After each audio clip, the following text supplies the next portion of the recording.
আমার নাম গোপাল মণ্ডল। আমি জয়দেবের ক্ষুদ্রপুর থেকে আসছি। আমার আমি প্রথমে এসেছি আমার একটা বন্ধুর কাছে জানতে পারি যে ইনস্টিটিউট অফ কম্পিউটার অ্যাকাউন্টে, যেখানে 1 বছরের কোর্স করার পর সেখান থেকে একটা প্লেসমেন্ট দেওয়া হয় এবং আমি তারপর আইসিএতে জয়েন করি।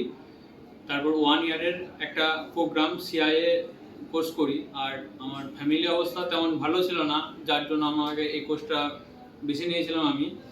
আমার বাবা একজন ফার্মার অ্যান্ড মা হাউসওয়াইফ, এবং আমি আর আমার দিদি বাড়িতে আর্নিং করার মতো তেমন কিছু ছিল না, তাই আমি আইসিতে এসেছিলাম। যেহেতু এখানে প্লেসমেন্ট দেওয়া হয় বলে, তারপর এখানে যেহেতু সব কমার্স ব্যাকগ্রাউন্ডে, তাই আমার কোনো কমার্স ব্যাকগ্রাউন্ড ছিল না। আর এখানে এমন কোনো ইয়ে নয় যে কমার্স ব্যাকগ্রাউন্ড থেকে আসতে হবে। এখানে যে কোনো ব্যাকগ্রাউন্ডের ছেলে এসে, মানে এখানে এমন বেসিক লেভেল থেকে শেখানো হয় যে কেউ এখান থেকে গ্রো করতে পারবে। তাই আমি এখানে এসেছি এবং এখন 1 ইয়ার কোর্সটা কমপ্লিট করার পর এখান থেকে আমার প্লেসমেন্টও হয়েছে সিএ ফার্মে, যেখান থেকে আমি খুব ভালো আর্নিং করছি এবং ফ্যামিলির সাথে হেল্পও করতে পারছি। আর